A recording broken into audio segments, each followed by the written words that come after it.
Bueno, este es un problema del bloqueo a Cuba, entre otras cosas, porque no le permiten que le entre las rutas de fibra óptica a esta isla y por eso no se oye bien. Problemas de la política mundial. Pero voy a intentar ver si vuelvo a repetir. Estaba diciendo que hice tres bloques de preguntas al ministro de Hacienda, que se relacionan con las utilidades de los bancos y la política respecto a esas utilidades, con el préstamo del Fondo Monetario Internacional y con la política en relación a los fondos privados de pensiones. En las primeras preguntas que tienen que ver con las utilidades bancarias, el gobierno me responde diciendo que no tiene facultades para frenar la repartición de dividendos de estas utilidades hacia los propietarios directos de la banca. Esa respuesta es falaz, es mentirosa, no es cierto.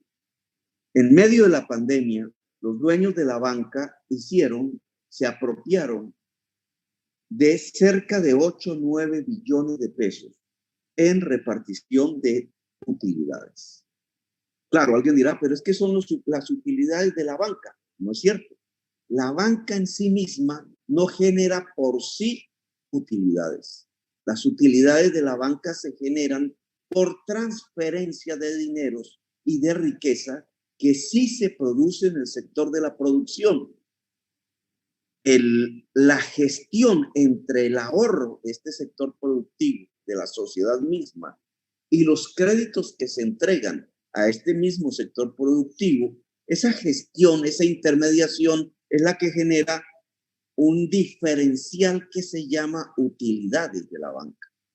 Y estas se las apropian vía dividendos los propietarios de la banca. En tiempos de la pandemia, haber hecho eso significa haberle quitado a la sociedad una cuantía de recursos que se acerca a 8 a 9 billones de pesos que pudieron financiar a la sociedad en las afugias de la pandemia, que terminan financiando a 4 o 5 propietarios de banca en una cuantía de cerca de 2.500 millones de dólares que en general se van fuera del país para no pagar impuestos. Es cierto que el gobierno no podía financiar, no podía utilizar mecanismos para detener esa transferencia de utilidades a los propietarios de la banca. La respuesta del gobierno es que no los tenía y yo digo que es una mentira. Porque el gobierno sí podía imponer una sobretasa al impuesto de renta a la banca a través de decretos de emergencia y frenar esa distribución de utilidades bancarias. Los decretos de emergencia, la emergencia, constitucionalmente hablando, le permite al gobierno legislar. Y la reforma tributaria, los impuestos son materia de ley. Es decir, que el presidente de la República vía decreto sí podía afectar tasas impositivas y la que con mayor razón tenía que afectar era la tasa de utilidad bancaria y más aún la capacidad de los dueños de la banca de apropiarse personalmente de una cuantía de cerca de 2.500 millones de dólares que hubieran permitido una financiación gratuita para la sociedad de la pandemia. Ahora, no solamente el gobierno no quiso afectar las utilidades bancarias, sino que las acrecentó en medio de la pandemia. El gobierno decidió reducir el encaje bancario por una cuantía de otros 2.500 millones de dólares. El encaje, en términos económicos, significa un porcentaje que del ahorro que hace la sociedad en los bancos se debe quedar en los bancos inmóvil precisamente para proteger ese ahorro en los créditos que tienen riesgos. Ese encaje fue disminuido, el riesgo fue aumentado para el ahorrador y fue disminuido en una cuantía que equivale a unos 2.500 millones de dólares por decreto de emergencia. Inmediatamente, ese dinero, que es un mayor riesgo de los ahorradores y que ya no sale de la utilidad bancaria, sino que sale del ahorro de la gente en los bancos, se transfirió a financiar al gobierno a través de la compra de títulos que la banca estaba obligada a hacer al gobierno. Es decir, el gobierno no quiso usar el impuesto sobre las utilidades bancarias y les permitió la repartición de esas utilidades a los dueños de la banca, pero se usó un endeudamiento con la banca privada por una cuantía de 2.500 millones de dólares, usando lo que correspondía a unos fondos que tenían que ver con el encaje bancario. Ahora, ese empréstito tiene un costo para la sociedad, la tasa de interés que se paga por el empréstito. El gobierno hubiera podido endeudarse también con el Banco de la República a una tasa de interés que de todas maneras hubiera significado una utilidad para el mismo gobierno. Es decir, el gobierno no hubiera hecho que la sociedad tuviera un costo en el endeudamiento del gobierno en términos de la tasa de interés si el recurso hubiera sido una compra del Banco de la República de títulos del gobierno. Prefirió una compra de títulos de banca privada para endeudarse y con eso le pasó una utilidad de cerca de 360.000 millones de pesos sobre los 9 billones medido en una tasa de interés que va directamente al fondo de utilidades de la banca privada. Lo que hemos visto alrededor de este tema es una supeditación del gobierno a los intereses particulares de los propietarios de la banca en tiempos de la pandemia y cuando la pandemia obliga a recoger recursos de las áreas donde existan estos recursos y de donde menos afecten al conjunto de la sociedad económica, de la sociedad colombiana y de su actividad económica.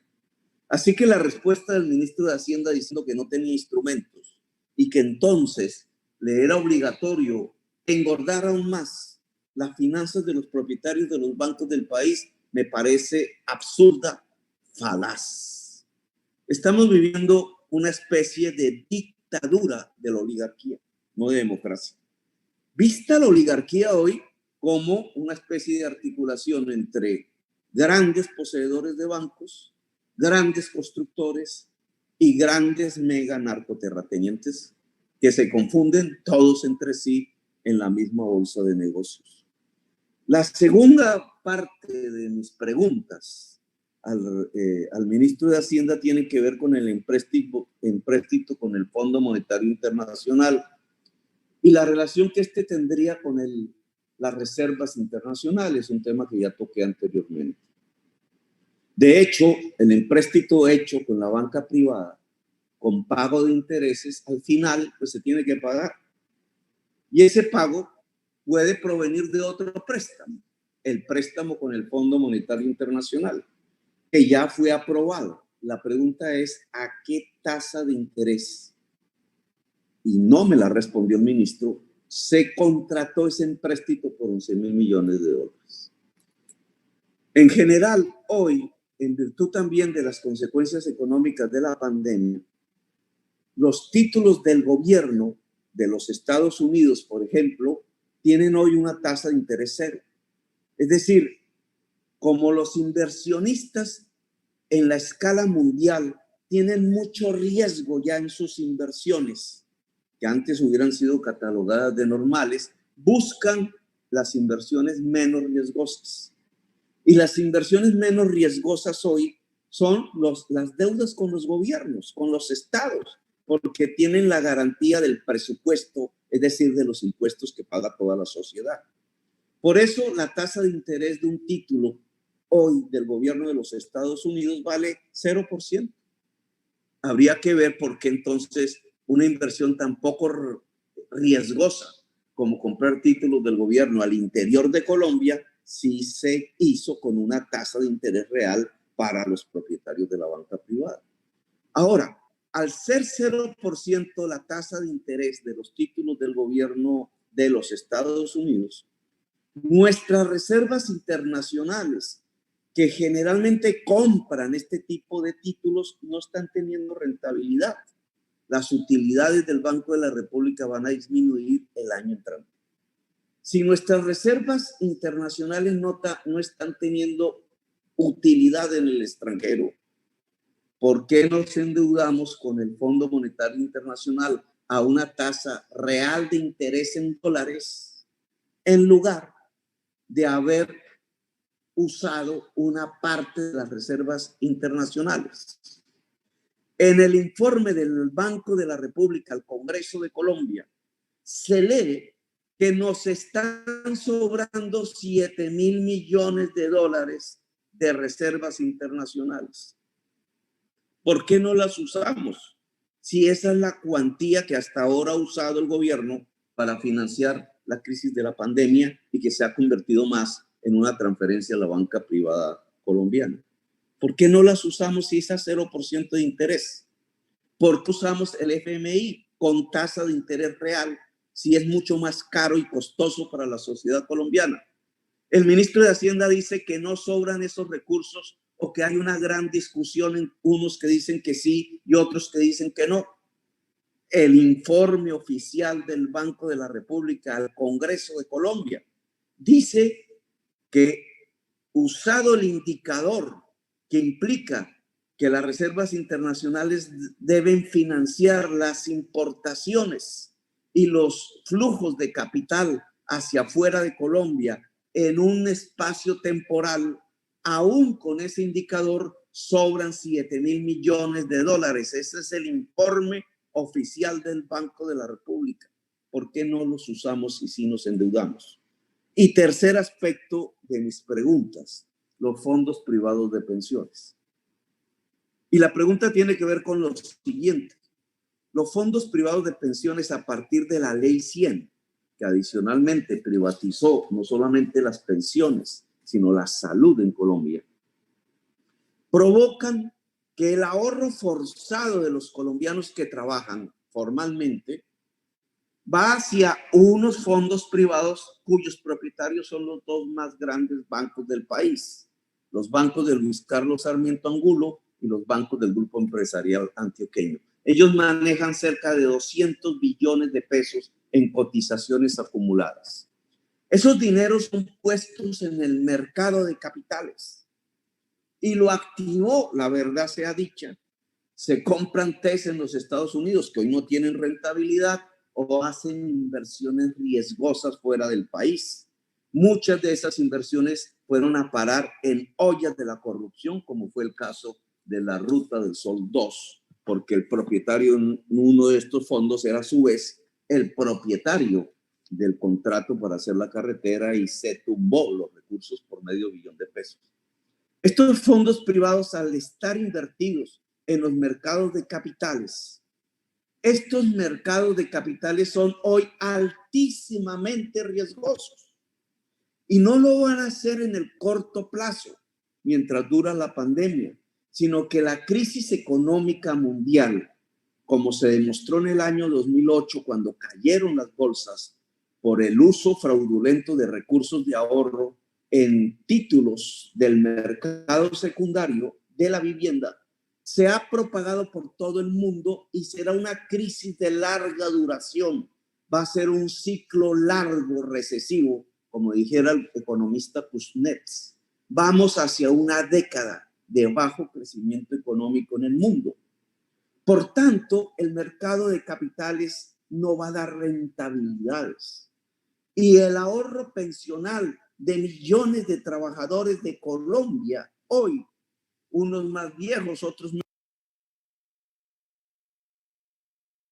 Senador, 2 minutos para que concluya, por favor. Unos más viejos, otros menos viejos, está depositado en ese mercado de capitales que ya no va a dar rentabilidad. Es decir, los fondos privados de pensiones, por lo menos en una década, no le van a garantizar la pensión a quienes tengan el derecho a ella, y a la mayoría les van a desvalorizar las cotizaciones.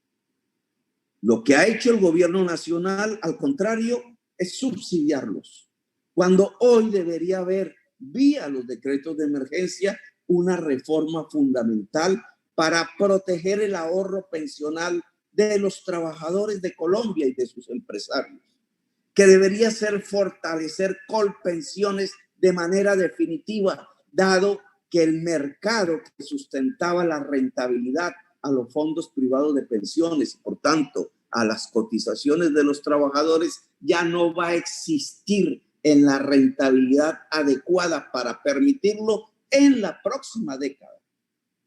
Así que estos son, digamos, mis planteamientos alrededor de estos 3 bloques de preguntas con unas respuestas insuficientes por escrito del ministro de Hacienda. Gracias, señor presidente.